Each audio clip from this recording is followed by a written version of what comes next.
For those that have been following the channel and following me on social media, you know that I was just in the worst flare of my life. I got a virus, but it wasn't just about a virus. It was about, I didn't take care of myself the best ways I could. Sleep, I wasn't exercising as much. I was extremely anxious and stressed. And then I got this weird virus, and then I didn't rest.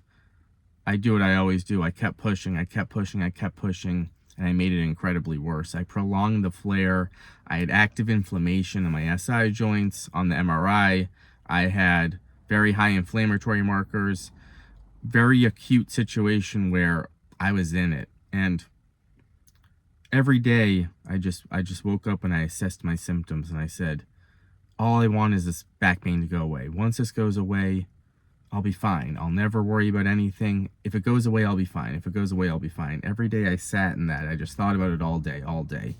I thought about it. I ruminated about it. I assessed it every morning. I assessed my symptoms, and am I doing any better? Am I doing worse? And, simultaneously, I'm getting testing that's showing that I have stuff going on. So that makes me more anxious. Oh my God, is my body going to get damaged during this period? You just go through all these different scenarios when you see the results, but you also are feeling it. For me, it was just about how I felt. I never felt that bad with this. And it makes sense why. I made a lot of videos about this. It makes sense why, and I'm optimistic about all the things I've done for this have really helped me. My x-rays show that I haven't progressed that much. I've been able to really, still move well and functional, but this period really, it gave me a different lens on ankylosing spondylitis and how bad it can get. I thought I had it pretty bad before with sciatica and hip pain and the tightness that I had to break up, the mid-back tightness. I've documented everything. I've had it all. I've had injuries and pretty severe tightness, but this period showed me that I was doing pretty well, right? And this period was different. It really sat around for a while, a month or so. So I sat with that every day, just waking up and assessing the symptoms and just so anxious and stressed. And that, of course, makes it worse. But now that I'm out of it, I want to talk about something that no one really talks about. And that's just the fatigue of just fighting the flare. So for a month and a half, I'm just so stressed trying to get out of it, trying to stretch, trying to exercise. It's making it worse. All right, let's eat healthier. Let's eat healthier. I was trying, obviously, trying some different medication to help the pain relief. Nothing was working. I mean, I was just in it. Whatever I caused a disruption in my whole system, the immune system. Testing was coming back all out of whack. The inflammatory markers were ridiculously through the roof, active inflammation, and I felt it. But now that I'm out of it, I'm undergoing a different stress now. And I've always had this with ankylosing spondylitis, the fear of things getting worse, especially when you have a flare and you see the results and you're like, is this going to lead to damage and fusion? Something I don't have right now. I don't have fusion. I have a little bit of damage in my SI joints. I've had sacroiliitis forever. I've had it for 14 years. And it was a little more active during this period, which showed on the MRI, but I've had it forever.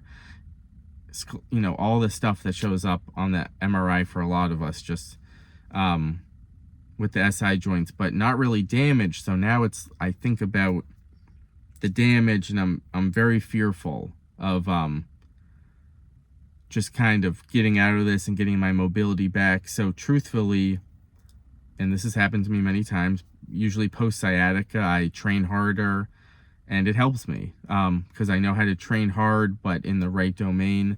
But this time's a little different because I'm just so fearful of the progression that it's hard to know if what I'm doing is a healthy behavior. And am I just doing this out of fear? Am I living? This is something that I grapple with. I'm going to the gym every morning, which I love. I love to do it. I feel better every time. I loosen up every time, but I'm doing it out of fear. So I'm kind of caught in two worlds here. I want to do everything to feel better, but I'm also doing it out of fear, and I have this underlying fatigue and stress about it because I'm desperately trying to get out of it, but the stress that I'm putting on myself is also bad, right? And I just think the lesson with spondylitis is taking care of ourselves. And that can mean anything, but I think just taking care of ourselves might be the most important thing. Sleeping, eating right, exercising, movement, but in that right domain, that right spot you're in right now. Because with this, I realized that the exercise has saved me, to be honest. The movement, the exercise, it saved me. The diet, everything has saved me. And when I do it in the right capacity, I'm able to feel really good and do everything I want to do. Not always. I still deal with sciatica. This flare, I couldn't do anything. It set me back incredibly, but I'm back working really hard, and I'm actually seeing more progress now than I did before the flare. So again, and I see this from a ton of my clients. I've worked with the most progressed clients maybe in the world with this. I've seen hundreds of clients with ankylosing spondylitis, and the progress I see always blows my mind. From when we're down and out, once we just find that right approach and we build it slow, but we build a foundation. What I did before the flare was I built a foundation. I never thought I was going to get back there because I was in so much pain. I got back there and now I'm exceeding that. But it took a different approach. It took me to do different things. It took me to ease in. I'm telling you, when I got back to the gym after the flare, I couldn't believe how weak I was. The body was like asleep, right? Every muscle felt so weak, and I was like, I'm going to injure myself if I go back to the weights I did before. So I started so slowly. I'm grateful that as a personal trainer, I kind of know what to do. I kind of know how exercise should feel, but this is what I strive to everyone. I started so lightly with resistance. The body needs resistance in any way. I'm talking about, I was using machines and bands as light as possible. Let's get the blood flowing. Let's get the blood flowing. Let's get the blood flowing. And now I'm back lifting heavier, but also I lift a lot of light weights. I lift resistance bands. So fitness is something that's hard because we're consistently checking our symptoms. We're comparing our flexibility. I'm always comparing my flexibility in my back, and then some days it's worse. And I'm like, am I gonna get in a flare again? So the lesson here, I don't know what the lesson is. I'm trying to figure it out myself, right? But the lesson is keep searching for different things. Don't give up on anything health related. I go through periods. I use the sauna religiously. I use cold therapy. I used to do it religiously. I stopped. I'm back doing it. Sleep, meditation, mindfulness, exercise, movement, but different forms. Find anything you can do that's a healthy behavior. Keep building on it. Do not give up on it. I wanted to give up on it during this flare. I thought, what was the point? I just put in all this work, and here I am, can barely move, can barely function. I couldn't believe it. And all I thought was, what's the point? Why did I do all this? There's a point. There absolutely is a point. Now I'm back more motivated than ever, and I took a step further up. Unfortunately, because of the fear, but also it's not just fear. It's I know what we're all capable of. I know what I'm capable of, and I just always try to find different ways to get there. I had to start really small.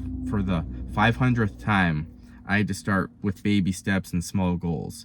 I had a great foundation, which was helpful, and that's what I try to focus on with my clients, as a foundation, so you can get back there and we can kind of just keep the consistency. But I'm always striving for more. I had incredible tightness, and I just found different ways to break it up. So never stop. Never stop, but you can't let the stress, the worry of the symptoms, what I've done over the years, the OCD, the stress, the worry of the symptoms, and comparing the flexibility. It's good to keep track of things because you want to see progress, but we can't always be comparing. Sometimes it's just good. If something feels good, if I'm using resistance bands, if I'm using light weights, if I'm eating healthy and I'm a good weight and I just feel good, go off that. Go off feeling.